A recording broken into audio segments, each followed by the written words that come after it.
Bon vendredi soir, tout le monde. Bienvenue à un autre épisode de Santé sans censure. Mon nom est Chantal-Anne Dumas, je suis naturopathe agréée, formée en anthropologie médicale, animatrice et productrice de ce webcast où on aborde toutes sortes de sujets entourant la santé globale d'une manière critique, scientifique et évidemment sans censure. Ce soir ne fera pas exception. J'ai un sujet un peu controversé et un peu chaud pour vous. Il s'agit de la question de la viande cultivée en laboratoire. Alors, c'est la dernière folie de nos chers mondialistes. Après avoir tout mis en œuvre l'été dernier, je vous avais parlé de la question de la consommation d'insectes. On sait que le gouvernement de Justin Trudeau a dépensé des millions de dollars en subventions, particulièrement à une compagnie basée en Ontario pour une énorme ferme, en fait, la ferme de grillons la plus importante, la plus grosse au monde. Alors, c'est complètement hallucinant quand on pense que le Canada n'est pas du tout un pays où on a cette culture de manger des insectes. C'est quand même hallucinant de penser que c'est chez nous qu'on retrouve la plus grosse ferme d'insectes. Alors, évidemment, les mondialistes se servent de l'excuse du climat, du réchauffement climatique et euh, des fameux buts de développement. Je m'excuse, j'ai des mots en anglais dans la tête. Je parle en espagnol au quotidien. Je fais des recherches en anglais, je vous parle en français. Alors, des fois, quand il y a de la fatigue, il y a des petits croisements. Donc, je pensais aux objectifs du développement climatique en réalité. Donc, sous cette nouvelle excuse, vous connaissez bien la formule maintenant, c'est toujours le même principe.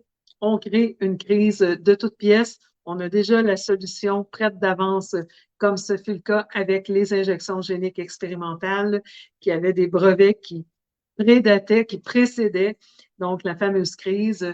Et ensuite, on nous vend ces solutions. En fait, on nous les impose plus qu'on nous les vend. Habituellement, on fait les deux, on profite de nous. Et on se sert de ces excuses à chaque fois pour enrichir les plus riches, appauvrir les plus pauvres et consolider le pouvoir dans les mains de cette poignée d'élus non élus démocratiquement parlant.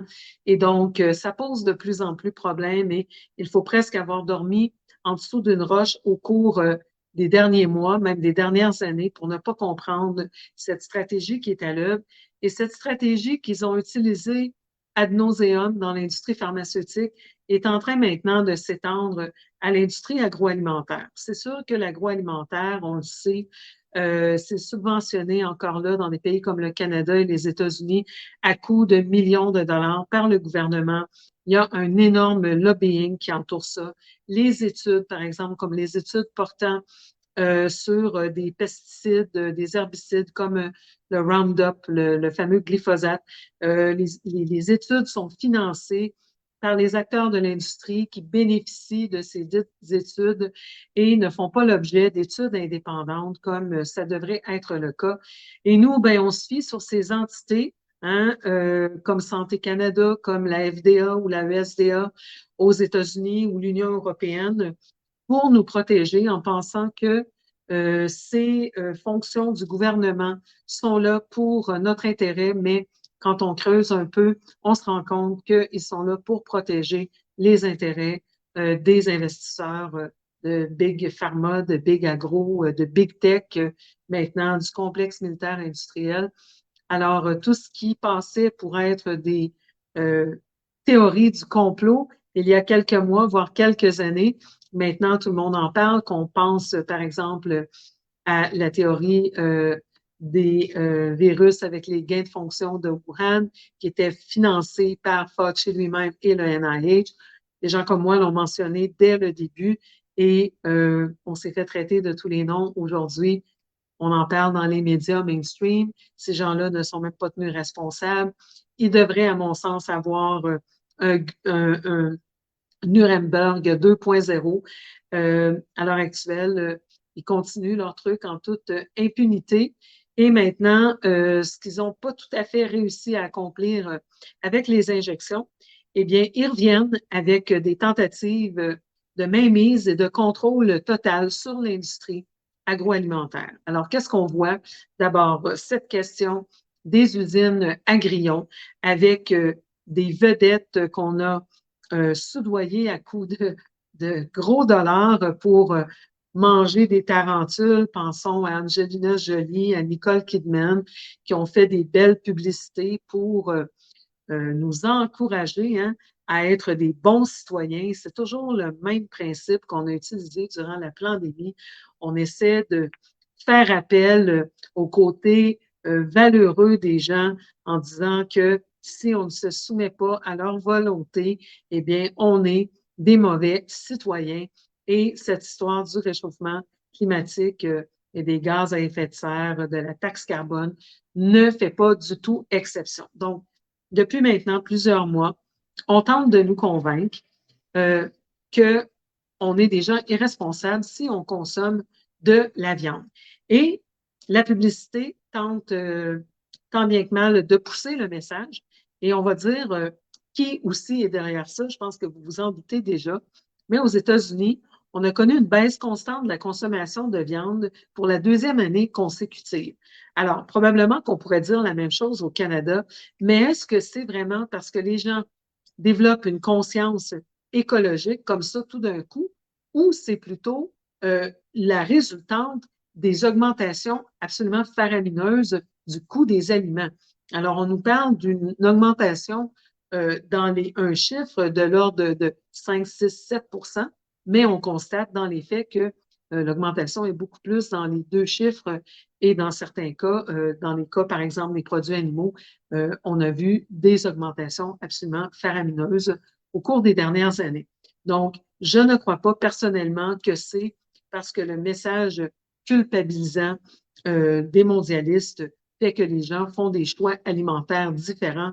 Je pense que l'appauvrissement de la population couplé avec les augmentations faramineuses font que les gens ne consomment presque plus de viande parce qu'ils n'ont tout simplement plus les moyens d'en acheter.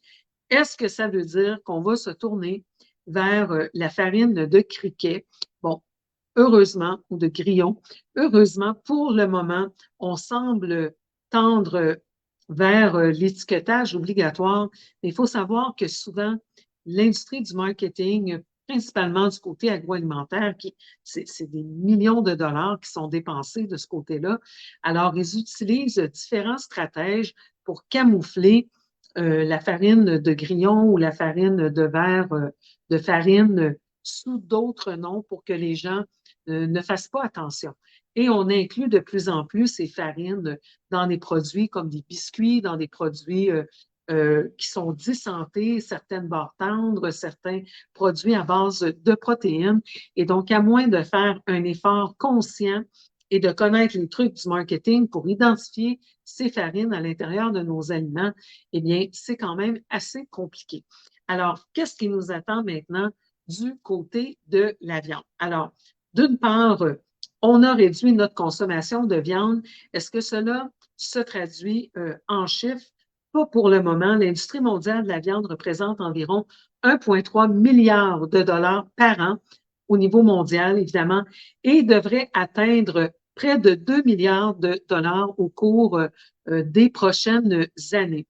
D'ici 2040, on s'attend à ce que la viande cultivée, donc ça, c'est la viande Frankenstein, la viande qu'on fait en laboratoire. Je vais revenir vous expliquer dans 2 minutes comment ça fonctionne. Donc, on s'attend à ce que cette fameuse viande Frankenstein occupe 35 des parts du marché, donc plus d'un tiers du marché global de la viande. Alors, on nous dit que l'industrie de la viande cultivée devrait valoir 572 millions de dollars d'ici 2027. On est aux portes de 2024. Alors, 2027, c'est demain.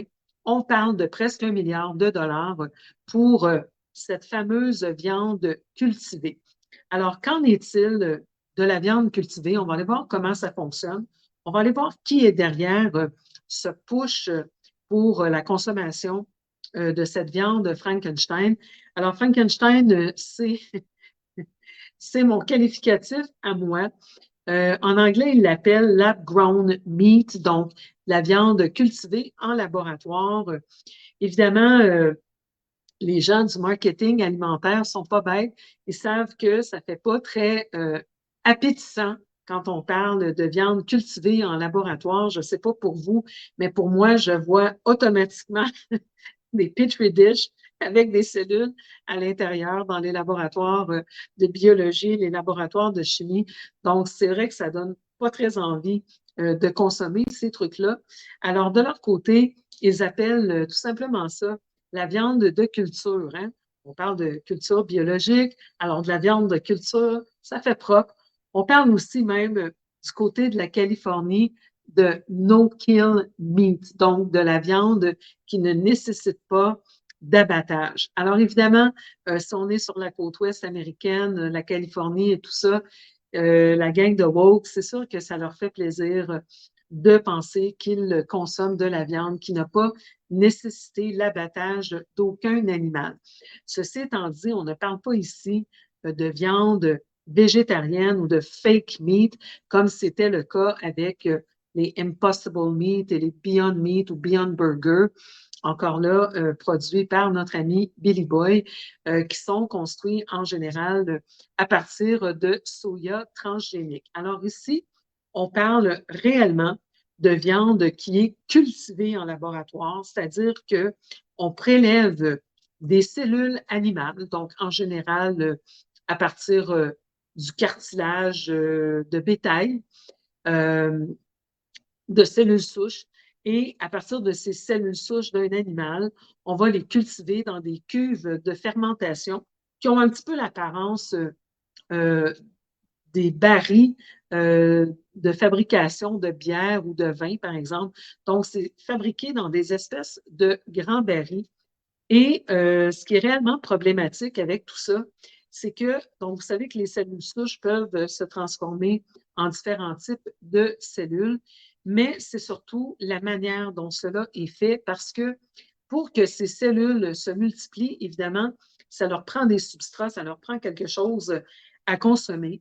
Alors, on leur donne apparemment des acides aminés, donc qui proviennent peut-être de la fabrication pharmaceutique, parce que même dans l'industrie des suppléments nutritionnels, on peut, grâce à certaines levures, fabriquer des acides aminés sans avoir besoin de partir directement de la viande.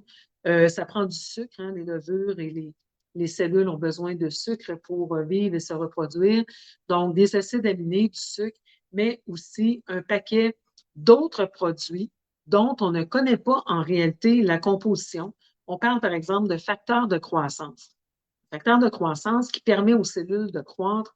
Vous comprenez bien que selon de quel facteur de croissance il est question, ça peut être problématique pour nous, les humains.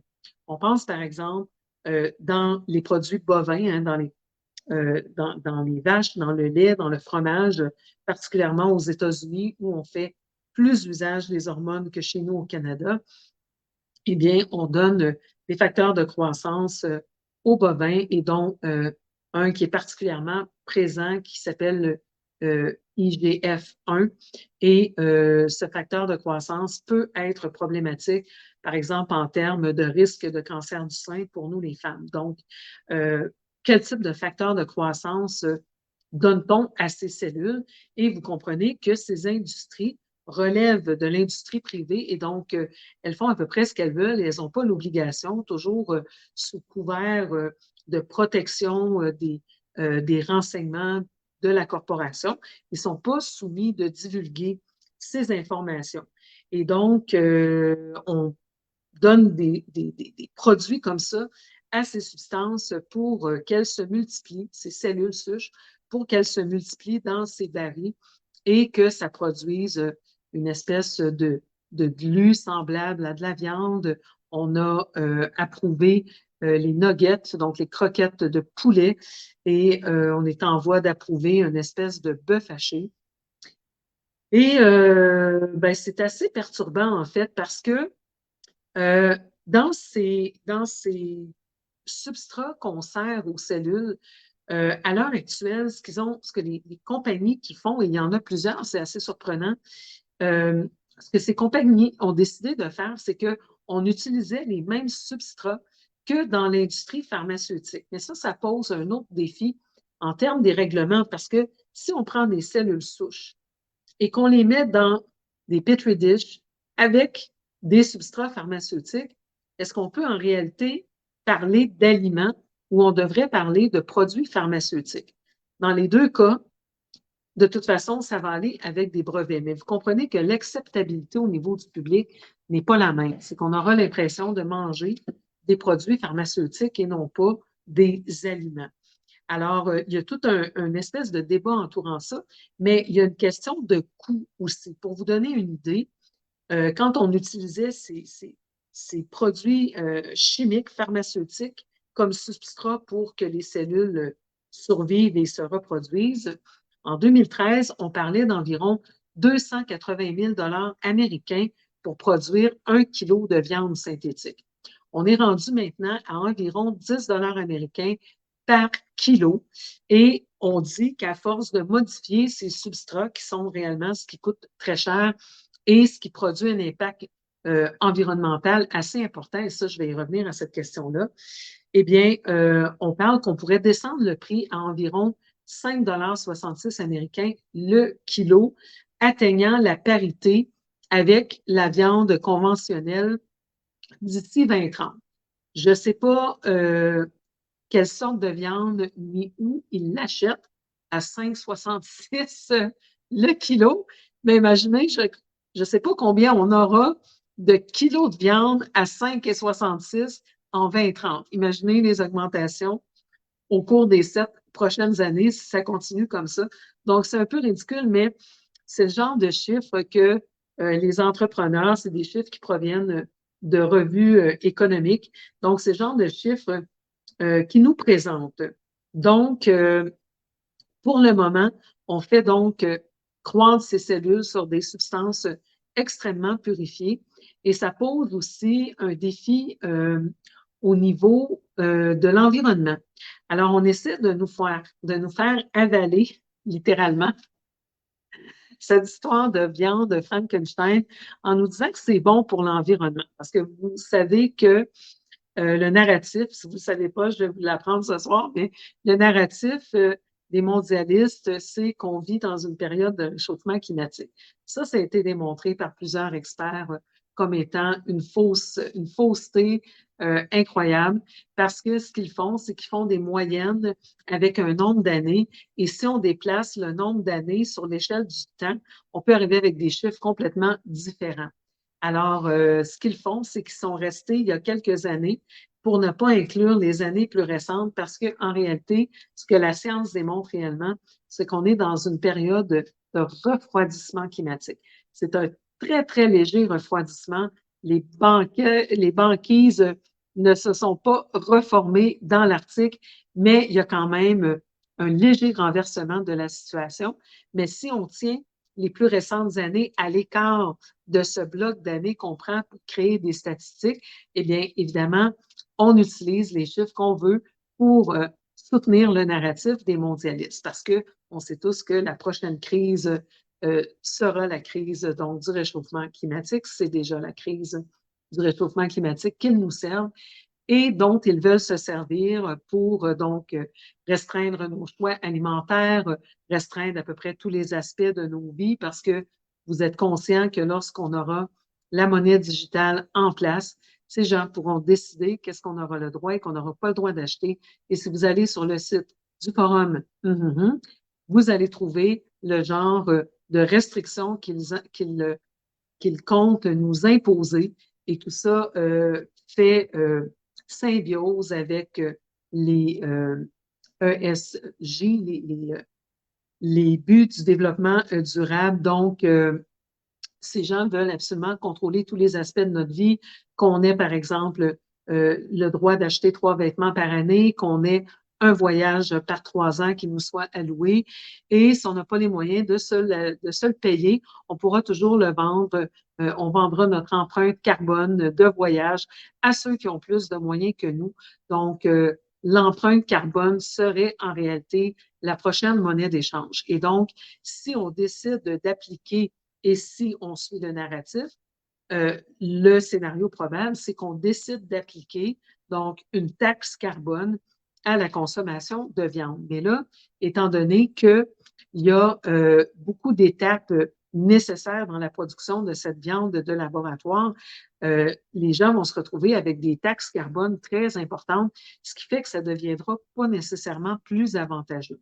Mais déjà, à l'heure actuelle, ce qui est très intéressant, c'est que l'Université de Californie, Davis, UC Davis, avait reçu plusieurs millions de la part du gouvernement américain qui voulait en réalité que UC Davis arrive avec des résultats qui allaient donc supporter la croissance de la viande de Frankenstein pour répondre à un besoin d'accroissement de la population.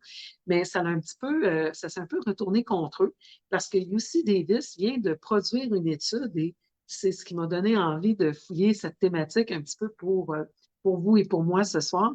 C'est que UC Davis a publié la dite étude et ils ont révélé que le potentiel de réchauffement climatique de la viande de laboratoire, si on continue d'utiliser ces milieux purifiés, là, donc le substrat qu'on utilise pour nourrir les cellules, est de 4 à 25 fois supérieur à la moyenne du bœuf vendu au détail. Donc, jusqu'à 25 fois plus polluant au niveau de l'environnement, au niveau de l'empreinte carbone que le bœuf conventionnel.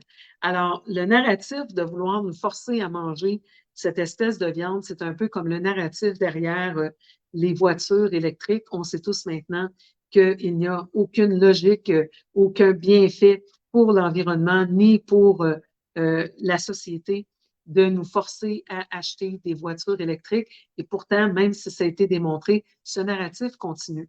Même si le narratif du réchauffement climatique a aussi été débunké par des scientifiques et on a démontré que l'impact humain, donc anthropomorphe, sur le réchauffement climatique ne serait qu'au maximum de l'ordre de 3 %. Donc, cette histoire de vouloir qu'on abatte le bétail, qu'on laisse aller toutes les terres agricoles, c'est vraiment, encore une fois, dans une tentative de contrôle et de prise de pouvoir sur l'humanité. Vous y pensez, c'est que depuis donc des centaines d'années, que ce soit en Europe, on pense par exemple à ce qui se passe aux Pays-Bas et tout ça. Donc, depuis des centaines d'années, les gens sont des propriétaires terriens. Pensons à la culture du bœuf aux États-Unis, pensons à la culture du bœuf dans l'Ouest canadien. C'est vraiment des piliers sur lesquels les pays se sont développés, notre économie s'est développée. Ça a une grande place dans notre culture, qu'on pense par exemple au Stampede de Calgary. Donc, tout le côté des cowboys, ça fait partie de notre tradition, ça fait partie de nos références culturelles, autant du côté sud de la frontière, du côté américain, que chez nous. Alors, de vouloir déposséder des familles qui, de manière ancestrale, possèdent des terres, possèdent un savoir-faire, qui déjà, vous savez, les agriculteurs, les fermiers, déjà d'eux-mêmes réduisent au maximum l'utilisation des pesticides, des herbicides, des engrais. Ce sont des produits chimiques qui coûtent cher, qui appauvrissent les sols. Même chose, par exemple, au niveau des antibiotiques. Vous savez, au Québec, depuis des lunes, les agriculteurs ont recours à l'homéopathie. C'est une connaissance à moi qui traite plusieurs cheptels du Québec depuis longtemps parce que quand on administre, par exemple, des antibiotiques à une vache, eh bien, il y a un nombre de jours pendant lesquels on ne peut pas récolter le lait pour la vente. Et donc, c'est des pertes très importantes. Quand on pense à une vache, c'est pas si mal, mais s'il y a plusieurs vaches qui deviennent malades en même temps, imaginez l'impact économique, les pertes pour l'agriculteur, pour le fermier en question. Et donc, depuis longtemps, ils ont recours à l'homéopathie parce que lorsqu'ils administrent des remèdes homéopathiques, ils n'ont pas cet inconvénient de devoir jeter le lait. Et donc, c'est beaucoup plus avantageux pour eux. Ils n'en ont rien à cirer du débat de la validité de l'homéopathie versus les antibiotiques conventionnels et tout ça. Donc, pour les fermiers, pour les agriculteurs, c'est très avantageux d'avoir recours à l'homéopathie. Mais donc, c'est un facteur qu'on doit considérer tout ça quand on parle de tout ce qui arrive maintenant au niveau des manipulations entourant nos aliments. Donc, c'est un des arguments qui est avancé par ceux qui font l'apanage de ces viandes Frankenstein, de ces viandes qui croissent en laboratoire. Donc, évidemment, d'abord, regardez tout l'aspect marketing. Je vais vous dire les noms juste pour qu'on s'amuse un peu ensemble ce soir. Alors, les premiers produits d'abord qui ont été approuvés, ça a été par l'Agence alimentaire de Singapour, parce que Singapour veut être autonome, indépendant au niveau de la production alimentaire d'ici quand? D'ici 2030, évidemment. Donc, ils veulent produire au moins 40 de leur alimentation. Et donc, ils ont été les premiers en décembre 2020 à approuver le poulet cultivé d'Eat Just. Donc, manger équitable, manger juste. Alors, ils ont donné tous des noms comme ça, hein, la belle gang de woke bien pensants, les mêmes qui mettaient des logos avec je suis injecté, donc je protège les aînés. Alors, regardez, maintenant, ils ne protègent pas juste les aînés. Alors, c'est ça qui est tellement fascinant quand on commence à s'intéresser à ces phénomènes sociaux, anthropologue en moi probablement, mais à quel point on vient faire appel, encore une fois, au côté bien pensant. Et si on regarde en arrière dans l'histoire, là, ça n'a pas commencé l'année passée, ces manipulations de masse-là, ces psychoses collectives. Regardez, quand on faisait les croisades, on arrivait à convaincre les gens de financer les croisades en Europe ou, par exemple, la découverte des nouveaux mondes. Comment Christophe Colomb a réussi à obtenir l'argent de la reine Isabelle et tout ça? On leur disait qu'on allait venir évangéliser les sauvages. Hein? Ces pauvres personnes qui vivaient ici et qui n'avaient pas connu la Bible, il fallait venir les évangéliser. Alors, c'est toujours, toujours, toujours le même principe de problème, réaction, solution, et on fait appel au côté bien pensant, au côté sauveur des gens. Alors là, durant la pandémie, on nous disait qu'il fallait sauver les aînés, donc il fallait se sacrifier, il fallait se faire injecter. Maintenant, on doit sauver la planète parce que la planète, on ne parle plus de réchauffement. Vous savez que les termes officiels utilisés maintenant par les Nations unies et l'OMS, c'est l'ébullition climatique. La planète n'est plus en réchauffement, est en train de bouillir. L'ébullition climatique. Alors, la même belle gang qui viennent chercher la sauveuse et le sauveur en nous, eh bien, maintenant, ils nous convainquent qu'on doit sauver hein, l'espèce animale. Alors, on nous parle de eat just, donc manger justement.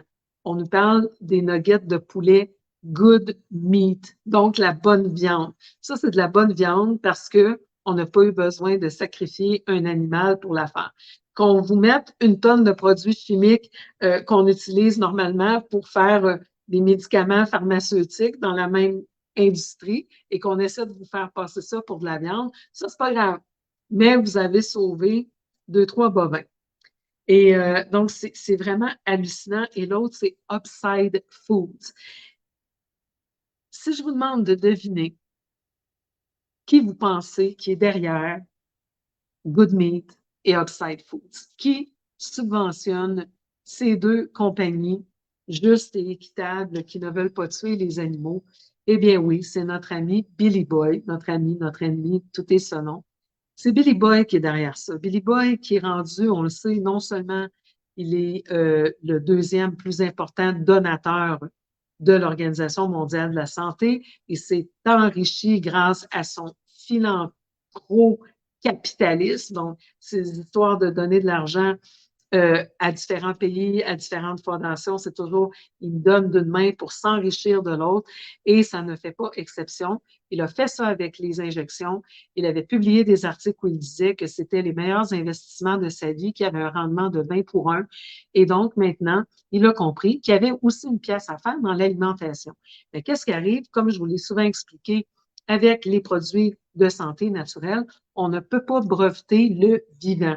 Donc, quand vous découvrez que, par exemple, le millepertuis a des propriétés antidépressives, vous avez dépensé des milliers de dollars dans une étude clinique et tout le monde va se servir maintenant de votre étude pour promouvoir leur millepertuis parce que vous ne pouvez pas breveter le millepertuis parce que c'est une substance vivante. Vous n'avez pas de propriété intellectuelle sur le millepertuis qui est l'œuvre du créateur. Donc, il faut pour ça, pour avoir des brevets, on entre la plante en laboratoire, on copie les principes actifs. 70 des médicaments qui existent sur le marché à l'heure actuelle sont des copies presque identiques des molécules de plantes.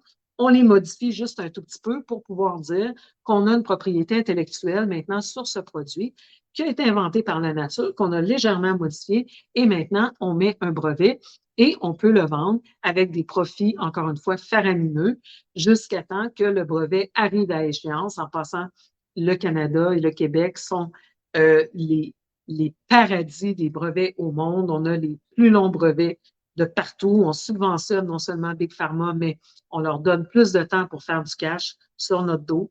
Et donc, on ne peut pas, comme je le disais, breveter des substances naturelles. Alors, on les modifie en laboratoire. Alors, c'est exactement ça qui est en train de se passer avec la nourriture. Lorsqu'on a des milliers d'agriculteurs de rancheros aux États-Unis ou au Canada, de cow-boys dans l'Ouest qui élèvent du bétail, Bill Gates et ses tinamis font pas une maudite scène sur le bétail. Alors ça les dérange, comprenez-vous? Ça les dérange non seulement parce qu'ils font pas d'argent, mais parce qu'ils n'ont pas le contrôle.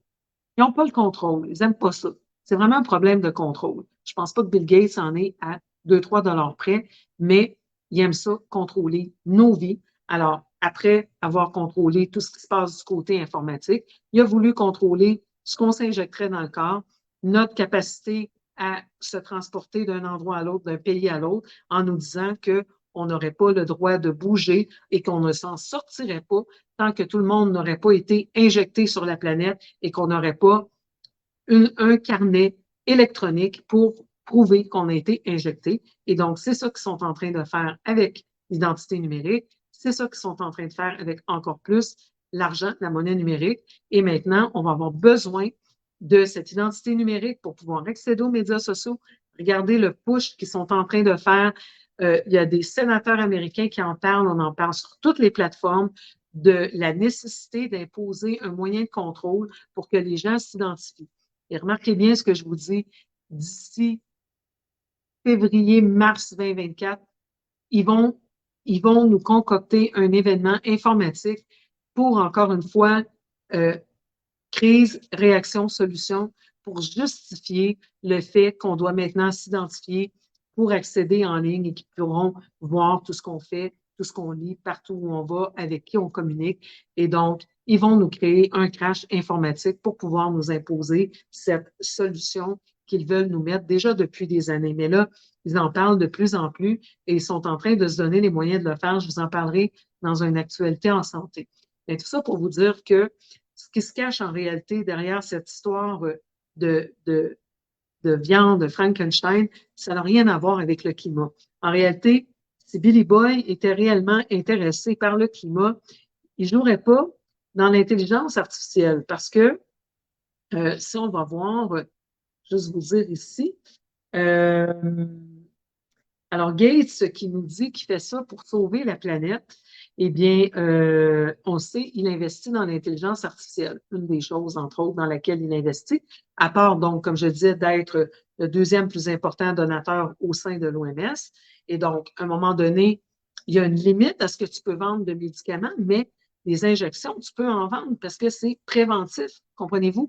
Et si en plus les gens ont besoin d'une identité numérique pour prouver qu'ils ont été injectés, eh bien, personne ne pourrait y échapper. Vous savez que les gouvernements sont en train d'abdiquer leur souveraineté au traité de l'OMS, qui fera donc que ce sera l'OMS et donc Bill Gates qui vont décider de quand il y a une pandémie. Ça aussi, j'ai des choses importantes à vous révéler à ce sujet-là.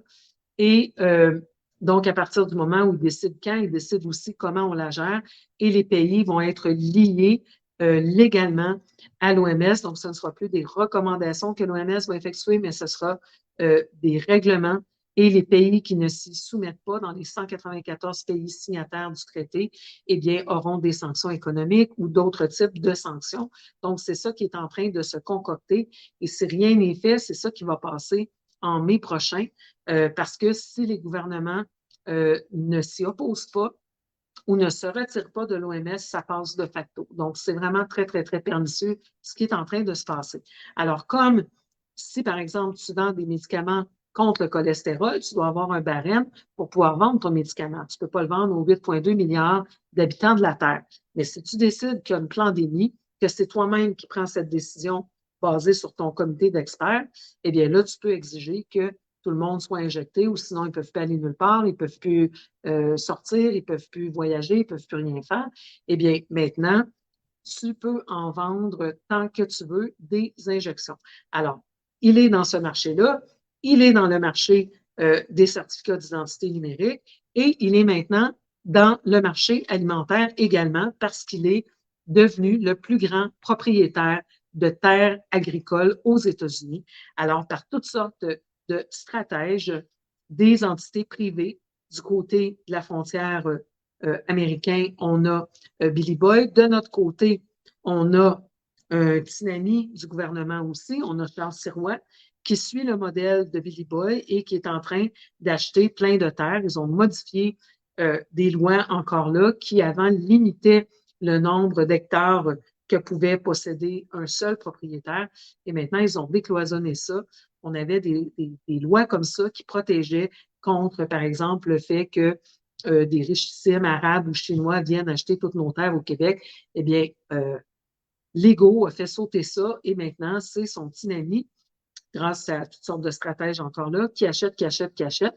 Alors, ils veulent contrôler les terres et donc, si ce sont eux qui sont propriétaires, on ne pourra pas aller mettre de bétail sur ces terres-là. Et donc, ils vont nous forcer à être obligés de consommer leurs produits de laboratoire. Ils vont mettre le prix qu'ils veulent, ils vont les cultiver comme ils veulent, ils vont mettre les produits chimiques qu'ils veulent dedans parce que ce sont des compagnies privées qui peuvent faire ce qu'ils veulent, en autant qu'ils respectent, par exemple, les bonnes pratiques de laboratoire. Ils ne sont même pas obligés de divulguer ce qu'il y a dedans. Alors ça, c'est complètement hallucinant. Ces viandes s'apprêtent à se retrouver sur les étagères. Ils ne sont pas obligés d'étiqueter. Donc, on n'est même pas obligé de savoir qu'on consomme de la viande Frankenstein. Imaginez le débat qu'il y avait eu entourant l'étiquetage des OGM et maintenant, on nous balance des trucs drôlement plus graves. Donc, la viande qui a été cultivée sur des cellules souches, à partir de cellules souches dans des médiums pharmaceutiques en laboratoire, et on n'a même pas besoin de nous dire qu'on consomme ce genre de trucs. Ça n'a pas besoin d'être affiché. Donc, c'est complètement, complètement hallucinant. Et donc, c'est ça qui arrive, c'est que, évidemment, quand ils vont avoir mis au point leur recette Frankenstein, ils vont la breveter et personne ne va pouvoir la copier.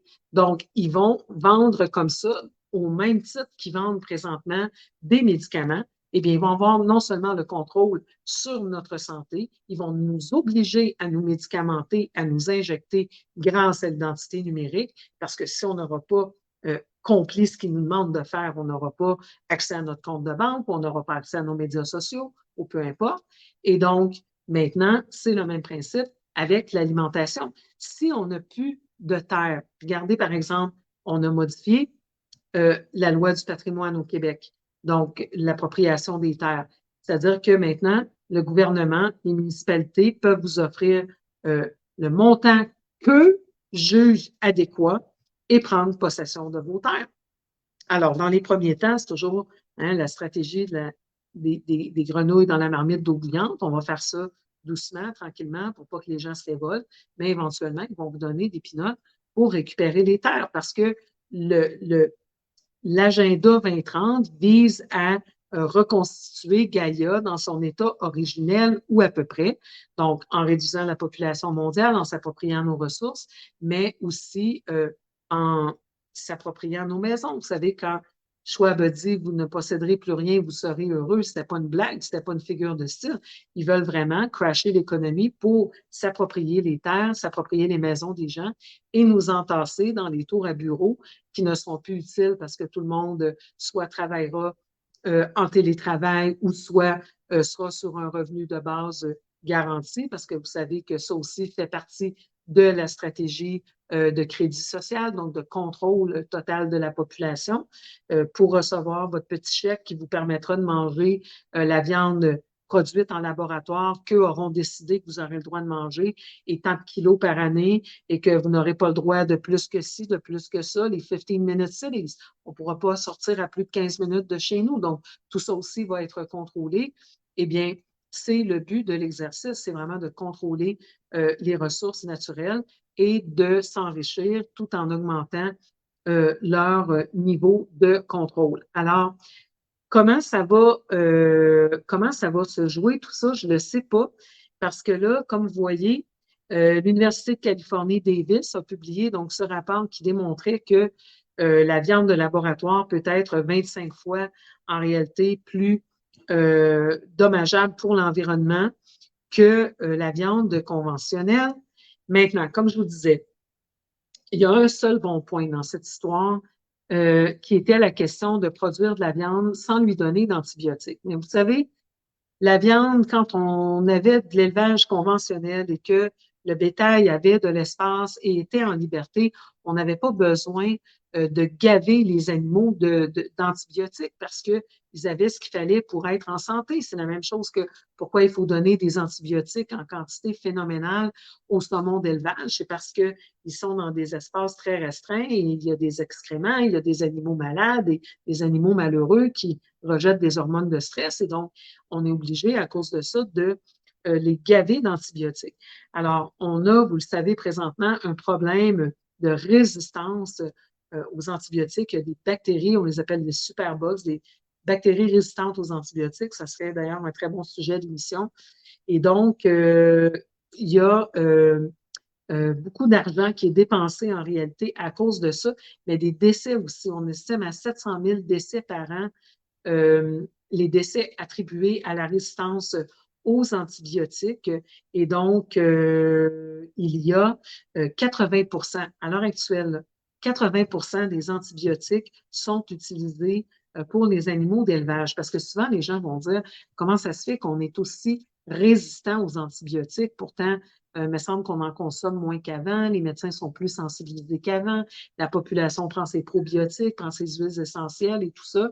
C'est vrai en partie, mais 80 des antibiotiques sont administrés au bétail et donc ça se retrouve dans les eaux courantes, ça se retrouve dans notre alimentation et donc ça développe chez nous aussi des résistances aux antibiotiques. Donc, si c'était vrai qu'on avait fait, par exemple, une viande en laboratoire qui était faite proprement, qui était faite correctement, que ça allait pour de vrai réduire l'impact sur l'environnement, que ça allait pour de vrai éviter qu'on ait besoin d'abattre des animaux, ça aurait pu avoir ce côté-là qui était intéressant. Et leur argument à eux de leur côté, parce qu'ils nous disent, oui, mais c'est de la viande, c'est de la vraie viande, contrairement à ces Beyond Meat et Impossible Meat qui sont donc des mélanges faits à partir du soya et puis de levure transgénique et tout ça.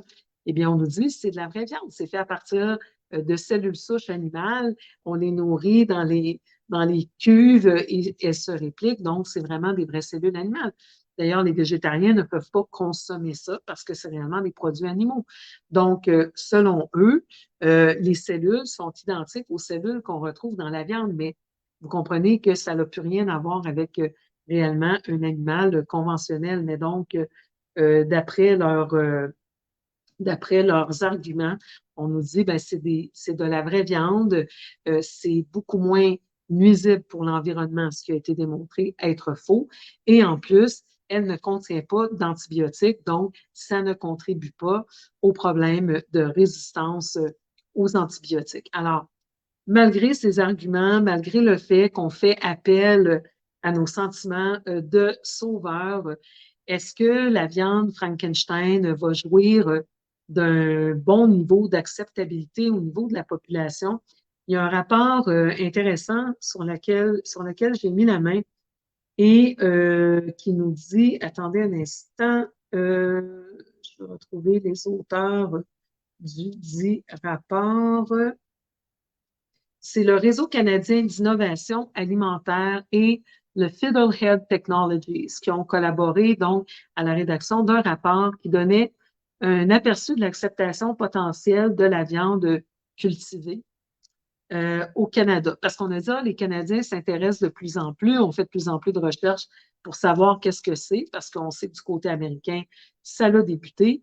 Donc, c'est vrai qu'on s'y intéresse. Si vous regardez, par exemple, au niveau des demandes de brevets, bon, aux États-Unis, il y a 22 compagnies qui, au cours des 5 dernières années, se sont implantées dans ces industries de fausses viandes.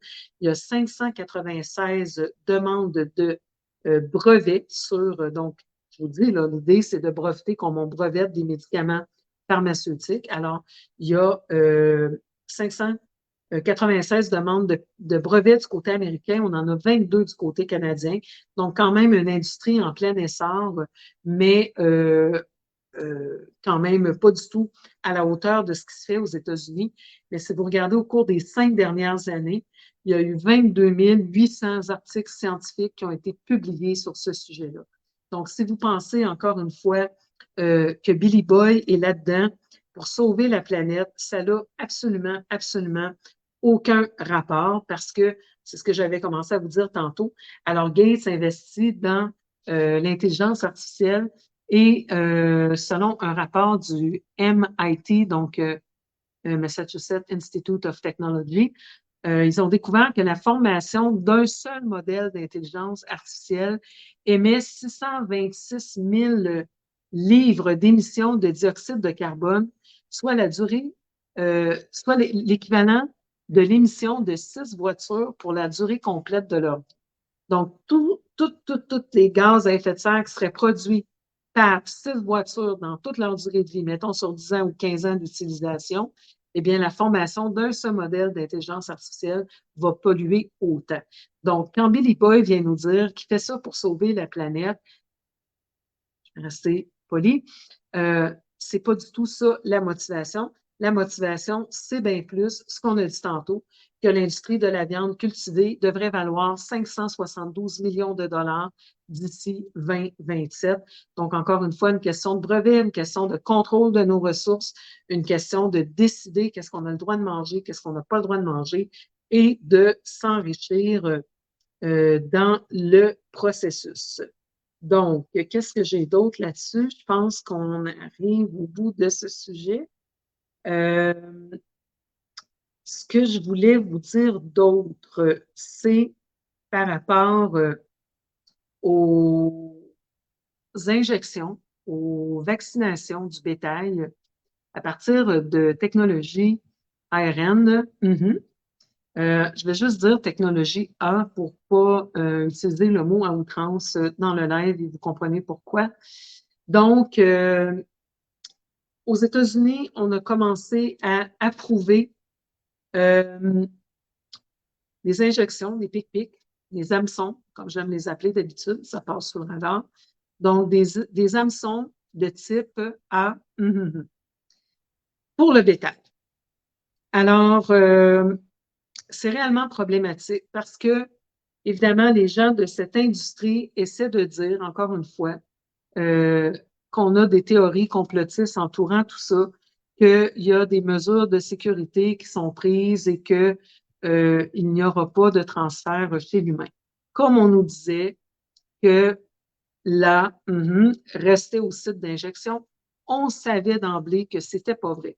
Moi, je travaillais pour une compagnie de produits naturels où on avait une encapsulation avec des nanoparticules bilipidiques qui servait à s'assurer que la curcumine, le principe actif du curcuma, soit bien distribué dans les tissus adipeux et puisse passer la barrière hémato-encéphalique.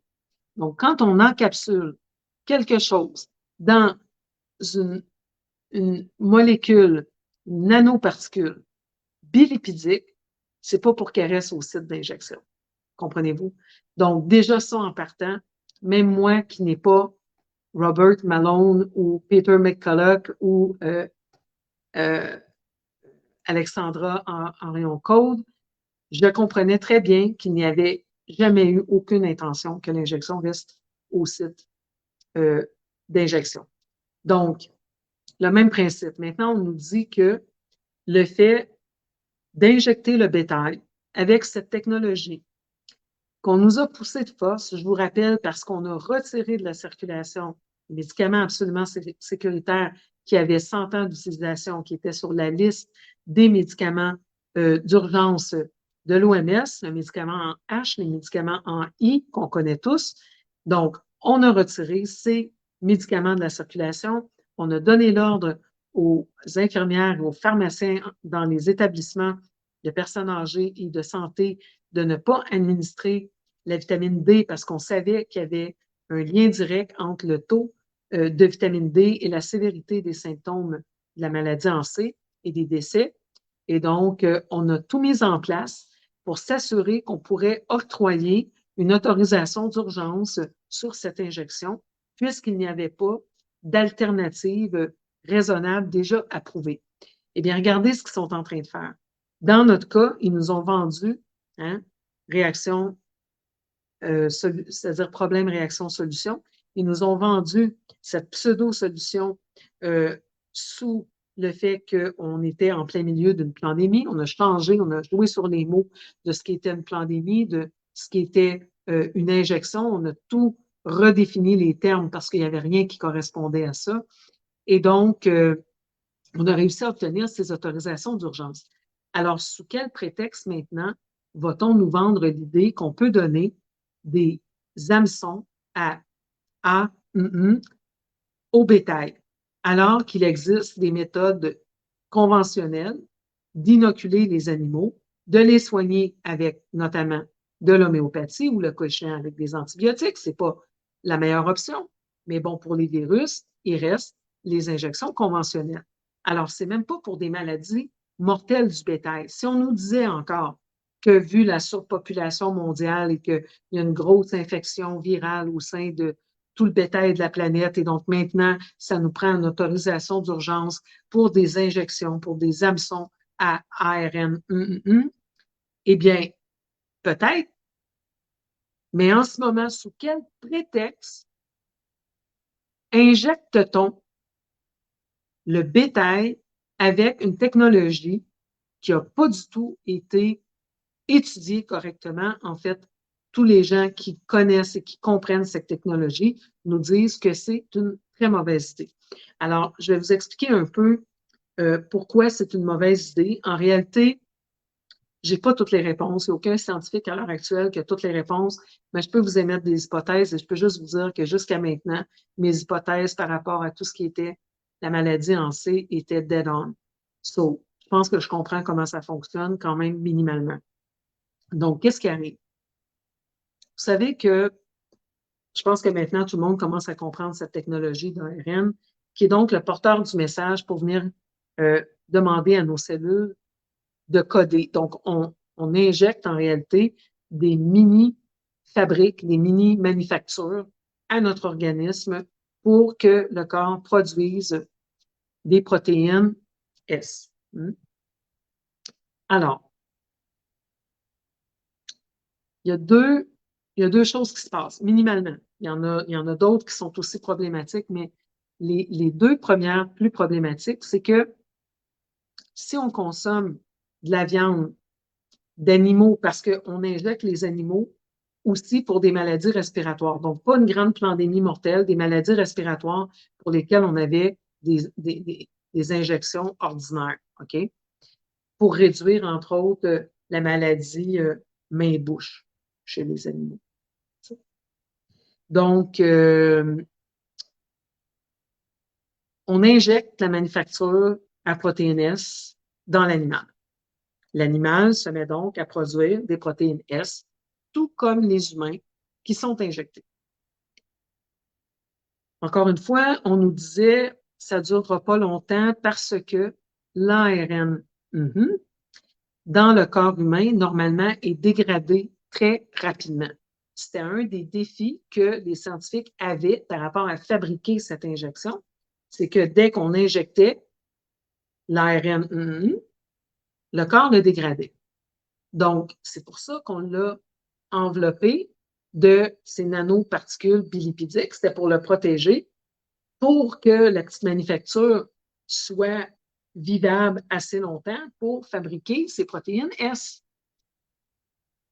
Alors, l'encapsulation dans la nanoparticule est un des mécanismes par lequel on a protégé l'ARN. Il y en a un autre qu'on appelle, je ne vais pas faire de conneries, je vais le lire pour vous le dire correctement en français.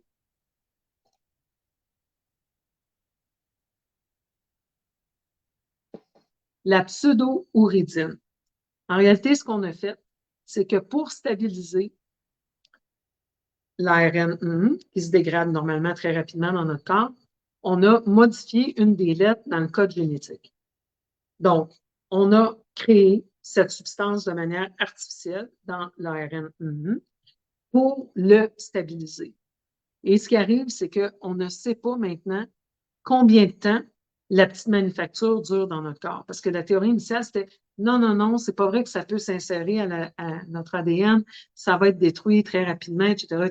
Mais en mettant ces deux mécanismes de protection, la stabilisation avec la nanoparticule bilipidique et la pseudo-ouridine, eh bien, la stabilisation de la pseudo-ouridine, on a rendu ces particules d'ARN maintenant très stables. Alors, stable pour combien de temps? En réalité, on ne le sait pas. Ce qu'on sait, deux choses. Il y a des autopsies qui ont été performées chez des personnes décédées qui avaient été doublement injectées. Et ce qu'on voit, c'est que la quantité de protéines S est supérieure après 60 jours de l'injection à des gens qui sont sérieusement infectés avec la vraie maladie. Donc, on avait parlé l'an dernier de jusqu'à 2000 fois plus élevé. Alors, ça veut dire que même 60 jours après avoir reçu la deuxième dose, les gens produisaient encore des quantités phénoménales de protéines S plus élevées que des gens qui étaient sévèrement infectés naturellement. OK? Donc, si on injecte le bétail, qui va donc produire la protéine S? Et on ne sait pas pendant combien de temps, parce que maintenant, cette technologie utilise l'enveloppe de nanoparticules bilipidiques et la modification qui stabilise la pseudo-ouridine. Alors, qu'est-ce qui arrive avec ça? Combien de temps ça va durer dans l'animal? Donc, combien de temps les petites manufactures de protéines S seront-elles actives? Il n'y a personne qui sait le dire. Donc, si on prend, vous savez qu'on a beaucoup parlé du phénomène du shedding, qui est donc le fait que les injectés, oups, mon téléphone était pour tomber. On a beaucoup parlé que les injectés rejetaient donc la protéine S. Et c'est un sujet chaud. Les gens ont peur, par exemple, de se mettre en couple avec des gens qui sont injectés parce qu'on a peur d'en recevoir ou si on travaille en close proximité avec des injectés. C'est une préoccupation légitime aussi. Et donc, on essaie d'avoir des réponses à ce niveau-là. Il y a des gens qui ont sorti des espèces de protocoles de protection avec de la quercétine, de la sérapeptidase, du curcumin et tout ça. Et donc, en réalité, c'est qu'on nage en terrain complètement inconnu. On ne sait pas combien de temps ça dure, on ne sait pas les quantités et c'est probablement en fonction de l'individualité biochimique de la personne aussi. Donc, probablement qu'il y a des variations. Un peu comme quand vous allez chez le dentiste, tout le monde n'élimine pas le liquide anesthésiant à la même vitesse. Ça dépend de vos enzymes cytochrome P450 dans notre foie, ça dépend de notre statut vitaminique, d'un paquet d'autres facteurs. Alors, c'est très difficile d'établir combien de temps un injecté humain ou du bétail va produire les fameuses protéines. Alors,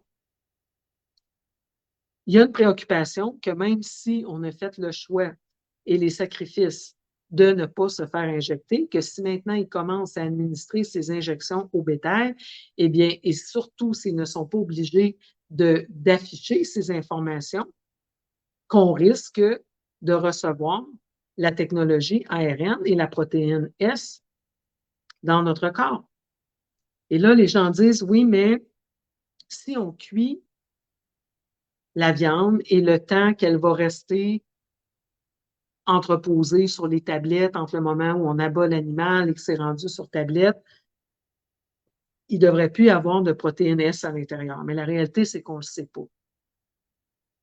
Un educated guess, comme on dit en anglais, on peut croire que le fait de cuire la viande va neutraliser la protéine S, mais ça, c'est encore une fois une supposition, une extrapolation, parce que la vérité, encore une fois, c'est qu'on ne le sait pas, mais normalement, quand on chauffe une protéine, on change sa structure moléculaire. Et donc, en changeant sa structure spatiale, je devrais dire, pas moléculaire, on change sa structure, comment elle est enroulée. Donc, on change sa structure et donc le corps ne la reconnaît pas de la même façon. Donc, probablement qu'en cuisant la viande, et donc ça, c'est un autre argument pour ne pas manger de la viande saignante ou à moitié cuite, si cette technologie en arrive à être réellement répandue à large échelle sur les bovins, ça va être très, très important de consommer la viande très bien cuite pour se donner une chance que la cuisson ait modifié la structure de la protéine S et donc qu'elle n'agisse pas dans notre corps comme le poison qu'elle est.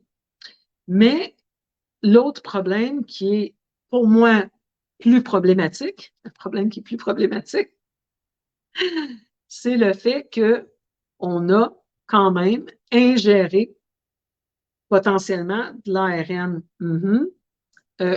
dont la pseudo-ouridine a été stabilisée et donc cette ARN, cette petite fabrique, peut potentiellement continuer d'être active à l'intérieur de notre corps. Alors, c'est des interrogations légitimes que des gens comme moi, on n'est pas des spécialistes en génétique, mais on a quand même une compréhension de la biologie, de la biochimie du corps humain, et donc on est en droit de se poser ce genre de questions quand on fait attention à notre santé, quand on a vécu tous les sacrifices qu'on a vécus pour ne pas se faire injecter. Maintenant, on nous dit que, ben, on a décidé, pour des raisons comme ça, de rentabilité, puis de faire des essais, d'injecter le bétail de ces trucs sans avoir fait d'études raisonnables sur, je ne sais pas, un cheptel d'un millier de têtes ou je ne sais pas, mais un minimum. Là, je suis tombée sur une étude d'une université qui proposait justement de voir si, au niveau intestinal, on absorbait l'ARN qui avait été injecté aux animaux. Mais comment ça se fait qu'on fait ces études-là en post-mortem? Une fois qu'on a commencé à approuver ces injections, on va aller voir si tout à coup ça se transfère à l'humain. Ben oui, un peu comme on a fait durant la pandémie, hein? Ça se posait de rester au site d'injection. On sait maintenant que ça va dans le foie, ça va dans les organes reproducteurs, etc., etc. Et c'est pas vrai qu'ils ne savaient pas parce que quand vous regardez la liste des exclusions dans les contrats de Pfizer, tout ce qui pouvait laisser croire qu'une personne aurait pu tomber enceinte durant les études cliniques, il y avait à peu près 3 pages d'exclusion, alors que normalement, c'est un paragraphe. Donc, ils savaient très bien qu'il y avait des risques pour, pour la progéniture ou pour la descendance de la progéniture. Ils le savaient très bien. Et donc, ils sont quand même allés de l'avant. Et aujourd'hui, on a une épidémie de myocardite, de toutes sortes de problèmes, de Guillain-Barré, de problèmes neurologiques chez des jeunes, des problèmes qui vont certainement affecter leur fertilité. On a des taux d'avortement comme on n'a jamais connu au 3e trimestre de la grossesse. C'est absolument horrible. Et on apprend tout d'un coup sur la population. Alors, c'est ça qu'ils sont en train de faire. Au lieu de dire on va tester sur un certain nombre de bétail et les gens qui, en connaissance de cause, comme le prévoit le Code de Nuremberg, qu'en connaissance de cause, on peut décider d'accéder à une expérimentation scientifique. Vous savez, Elon Musk est en train de faire l'implantation de ces micropuces dans le cerveau des humains. Il est rendu aux études cliniques chez l'humain et il y a une batterie de volontaires qui sont prêts à faire enlever un petit morceau de leur crâne pour se faire implanter une micropuce et des électrodes dans le cerveau. Alors, il y a des gens qui sont prêts à faire des expérimentations comme ça. Alors, au lieu de dire, on va prendre une quantité de bétail et on va tester si, effectivement, l'ARN cross-contamine l'humain, passe à travers le tube digestif, résiste à l'acide chlorhydrique dans l'estomac, etc., etc. Parce que c'est ça qu'on nous dit, mais non, ça ne va pas résister, ça ne va pas résister. Attention, on disait ça aussi du glyphosate. On disait ça aussi des aliments OGM. On voit aujourd'hui qu'il y a de l'intégration dans notre microbiome. Et donc, une fois qu'on a incorporé des trucs dans l'ADN de nos cellules, dans l'ADN de notre microbiome, eh bien, ça fait partie dorénavant de nous et il n'y a pas de marche en arrière possible. On ne peut plus changer d'idée. Une fois qu'on a modifié l'ADN, on l'a modifié. Donc, c'est hallucinant qu'on se permette que, encore une fois, des richissimes non élus démocratiquement aient le droit de pousser des technologies comme celle-là à des buts strictement de profit, d'expérimentation, de contrôle, de brevet au niveau de la population générale sans avoir procédé à des études préalables. Vous savez, dans toute l'histoire des médicaments et des injections, dès qu'il y avait une vingtaine de cas, les produits étaient retirés du marché. Il y en a des centaines de milliers avec les injections et ça se poursuit. Alors, c'est là qu'on comprend qu'il y a des personnes mal intentionnées qui sont derrière ça. Alors, est-ce qu'on va laisser l'expérience se répéter en laissant ces gens-là décider d'injecter le bétail avec ces technologies qui ne sont pas adéquatement testées sur la population, d'introduire dans la nature des moustiques OGM qui ont la capacité de créer des injections. Dans un premier temps, ce qu'on teste, c'est les vaccins contre la malaria, mais qu'est-ce qui nous dit qu'éventuellement, ce ne sera pas des injections à ARN qui seront relancées dans ces moustiques transgéniques. Et ce qui est, pour moi, comme anthropologue, encore plus fascinant de tout ça, c'est de constater que si on regarde du côté des injections et de l'agenda vaccinal qu'on a connu, oui, on peut parler des mondialistes, on peut parler du forum, mais Billy Boy est directement impliqué et Billy Boy bénéficie directement des injections. Il a fait la promotion d'un mécanisme d'identité numérique pour contrôler ces injections qui bénéficie directement Billy Boy. Un agenda de réduire la consommation de viande. Il a dit dans des entrevues récemment que, selon lui, les pays industrialisés devraient à 100% adopter la consommation de viande Frankenstein, dont il bénéficie directement. Donc, quand on devait vacciner 100% de la planète, il bénéficiait directement des injections parce qu'il avait mis de l'argent sur tous les poulains dans la course, que ce soit Moderna, les premiers, ou Pfizer, ou Johnson & Johnson, il y avait de l'argent partout. Donc, peu importe qui allait arriver les premiers avec l'injection, il était sûr de gagner. C'est comme le complexe militaire industriel qui finance toujours les deux parties dans les guerres. Alors, Billy Boy est toujours impliqué, il est toujours le gagnant, qu'on arrange ça comme on veut, il est toujours le gagnant dans cette histoire. Alors là, comme il voulait 100% d'injection sur la planète, c'était lui qui en bénéficiait. Maintenant, son nouveau cheval de bataille, sous l'excuse, encore une fois, de l'ébullition de la planète, c'est que 100% de la population se mette à consommer les viandes Frankenstein qu'il lui-même fabrique en laboratoire parce que les deux compagnies approuvées à l'heure actuelle aux États-Unis, il a des intérêts financiers dans ces deux compagnies, Just et l'autre Good Foods ou quelque chose comme ça, je vous l'avais dit tantôt. Good Meat et Eat Just. Donc, c'est lui qui est derrière ça aussi. C'est lui qui est derrière tout le push pour avoir les injections ARN du bétail. Et donc, dernièrement, ben, il n'y avait pas nécessairement un gros lobbying favorable à cette viande Frankenstein. Et tout d'un coup, il a donné 13 millions de dollars à différentes entités journalistiques parce que vous savez qu'il est impliqué aussi dans le contrôle de l'information. Et quelques jours après, on a vu apparaître dans un paquet de revues, de magazines, de Guardian et compagnie, des articles favorables à la viande de Frankenstein et donc, encore une fois, qu'il va falloir qu'on repense complètement notre manière de s'alimenter et quelle grande découverte, etc., etc. Ben oui, à coût de 13 millions, quand on finance les médias, eh bien, comme on dit, si c'est toi le propriétaire de l'orchestre, tu choisis la toune qu'ils vont jouer.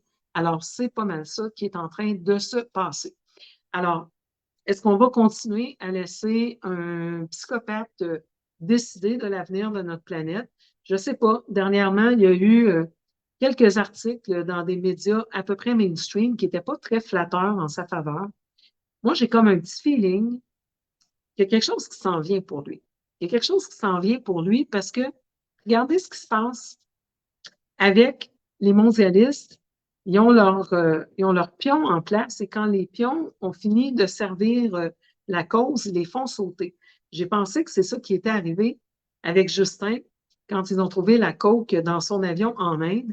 Et c'est assez fascinant pour moi qui est à l'extérieur du Canada parce que dans tous les médias américains, on en parlait, mais du côté du Québec, quand je parlais de ça, tout le monde me disait, tu sais, cette information.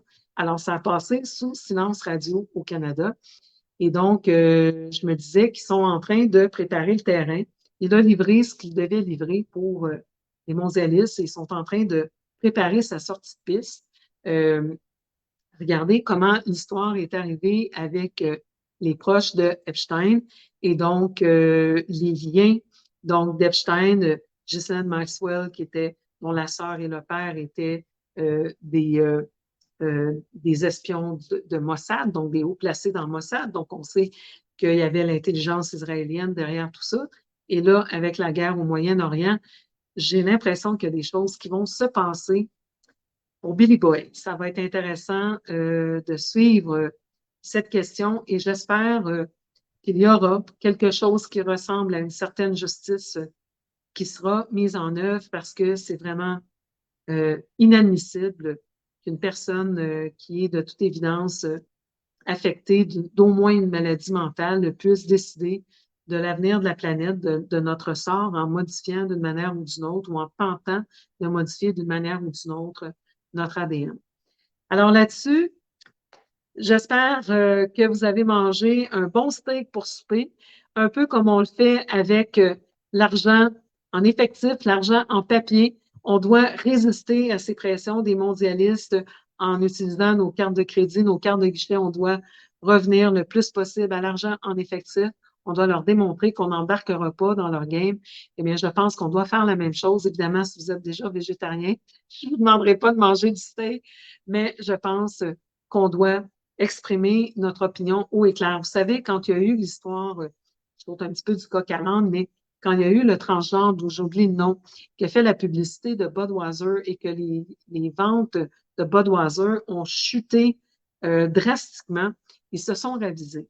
Alors, j'ai toujours dit, on a deux façons d'exprimer notre opinion, c'est notre voix, nos votes, autrement dit, et notre dollar, notre pouvoir d'achat. Donc, si on laisse entendre très clairement qu'on n'embarquera pas dans les histoires de voitures électriques, dans les histoires de viande Frankenstein, dans les histoires d'injection, vous savez, même principe, Pfizer est en train de faire faillite, Moderna aussi, leurs actions ont chuté de manière extrêmement drastique. Et non seulement les gens ne prennent presque pas les booster shots, mais il y a eu aussi un recul sur les injections infantiles du calendrier vaccinal conventionnel. Donc, ils ont tellement poussé la note, ils ont tellement ouvert les yeux des gens que c'est en train de se retourner contre eux. Maintenant, les gens n'ont plus confiance et là, c'est pour ça qu'ils sont obligés de faire des efforts de fou comme ils font pour essayer de tout censurer l'information qu'ils appellent la désinformation et la misinformation. C'est pour ça que mes lives sont presque plus vus. Mais donc, ils sont obligés de redoubler d'efforts parce qu'ils se rendent compte que les gens sont en train de se réveiller.